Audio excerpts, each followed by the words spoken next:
Parshas Pinchas is notable for many, many different aspects. The first one, of course, is HaKadosh Baruch Hu's Bris Shalom to Pinchas to begin the Parsha, and the Mo'adim at the end of the Parsha. However, one of the topics discussed in the middle of the Parsha is never as famous as those items, and the pasuk is in Perek Chav Zayin, pasuk Yud Beis and Yud Gimel. It's quoted in the Sefer of Pinim Meshulchan Gavoa in the Shem of the Ksav Sofer, and it's a fascinating analysis of what we would think would be a pasuk, which is very, very pashup pshat, and yet there's tremendous depth, as in everything in the Torah. And it says, "Vayomar Hashem al Moshe, Alei el har u'avarim hazeh u'reis arsa shenosatu livnei Yisrael." The first time the Kodesh Baruch Hu informs Moshe that his misa is pending, and that what he has to do before his passing of this world in order to fulfill his last mitzvah, which is to look at Eretz Yisrael. V'ra'isa Isa, and you will look at Eretz Yisrael. V'ne'esafta el amecha, and you will be brought back to your nation, which means passing away. Gam ato kashenesaf Aaron achicha, you as well as your brother Aaron passed away. So Rashi says on the spot, because it's such a glaring, obvious thing, Mikan shenes ave Moshe misasa shel Aaron. We see that Moshe Rabbeinu witnessed the passing of his brother, and he had exactly the tshuka, the desire to pass away in the same way. So the question is, number one, what was it about the passing of Aaron that Moshe Rabbeinu desired? And not only that, the pasuk says, "V'nesafta el amecha gam ata." The words gam ata apparently are totally unnecessary. Could have just easily have said, "V'risa ata v'nesafta el amecha kashenesaf Aaron achicha." Okay. So Ksav Sofer raises these issues and brings down in the shame of his great father, the Chassam Sofer, that David HaMelech, before his passing, said, "Vayesav es Shlomo b'no lemor anochi hoylech b'derech kol haaretz." I'm going the way of all creatures. V'chazakta v'hayisol le'ish, strengthen yourself. V'shamarta es mishmeres Hashem elokecha l'aleches b'drachav, and continues on with his final tzavah to the future King Shlomo. These are psukim in Malachim Aleph, Perek Beis. The question is, what the purpose of the words Anochi holech b'derech kol haaretz? Again, could have been left out completely. It could have said v'chazakt v'hayisol le'ish. He should have started off with those words. I'm telling you to strengthen yourself to be the person that you have to be. So Chassam Sofer says in that particular area by David HaMelech that a person is different than a malach. A person is called a hoylech, and a malach is called an oimed. A malach is on a certain madrega, cannot go higher, cannot go lower. That was his tafkid, that was his job that Kodesh Baruch Hu assigned to him, and he cannot improve that or fall from it. On the other hand, human beings are given a tafkid of a hoylech. Not mentioned in the Devar Torah here, but I've mentioned this before. The difference between us and Mesim, it says, V'losokim matzeva. Now they have a matzeva, which is where the Avodah Zorah worship their gods. We build a Mizbach Avonim. And Rav Moshe Feinstein said clearly that Avonim represents steps. Man is on a series of steps, constantly rising, constantly walking, constantly improving himself, whereas matzeva is fixed, solid.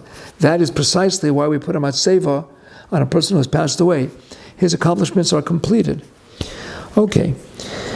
A person has to go from one madrega to the next.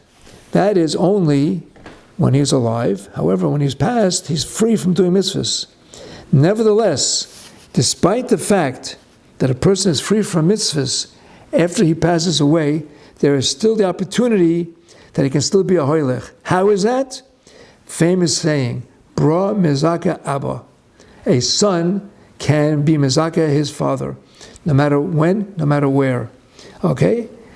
And as Chazal says, Samamar Chazal, Kol hamaniach bein kamoisai, kilo loy meis. Since he's leaving after himself a son who learned from him Torah and mitzvahs, he has a chelik in the actions and mitzvahs that his son is able to perform, and therefore, even after Misa, a human being has the opportunity to be a mahalach bein ha'omdim in olam haba. That's what he says. Vayisav Shlomo ben Olemar anochi holech. David was saying to his son, I am going. I'm on my way out.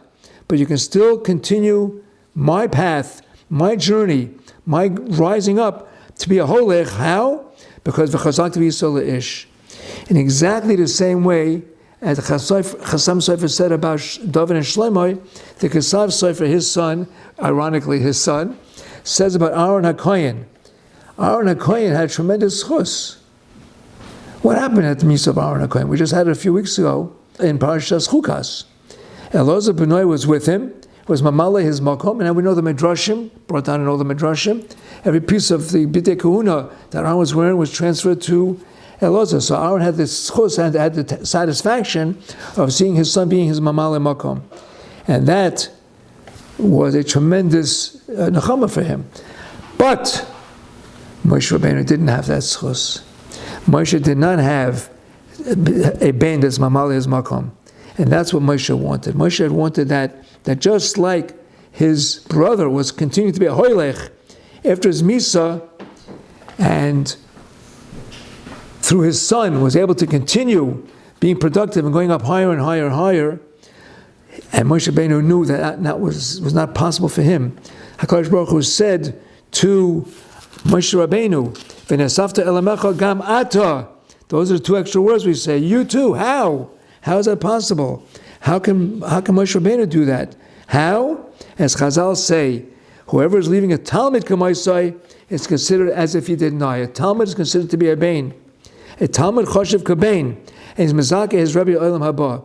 So Moshe Rabbeinu left Yoshua, and of course the millions of people whom he was able to teach. But his mamale makom was Yoshua, and therefore he too is not a mace. And that's what Kodesh Baruch Hu was emphasizing to Moshe Gam Ata.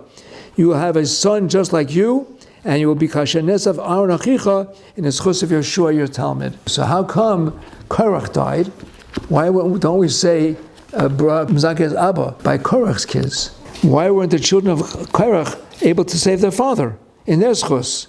That's only if you don't blow it. If you ruin it for yourself, your kids can't make it better for you. If you do the right thing, your sons will continue. But if you do the wrong thing, your sons can't make up for your failure. If you fail, you fail. All of this is within our hands. And I said, that's the difference between Korach and Moshe, one of the many. We have the schus of having children, and we have Talmidim. So we have both. Let us have the schus and grab the opportunity to do the teaching, and do the living, and do the mitzvahs, that we can continue to be a hoylech even after 120 years. P.S. Every time I go across the street and I don't run, I am becoming a mitzvah of kibbut av va'em. My father said, never run across the street. I've told this to all of my kinderlach, my einiklach. You only walk across the street. If you can't make it, you wait a minute until the light changes. You can be mekayim the mitzvah of kibbut av even after 120 years. Good Shabbos.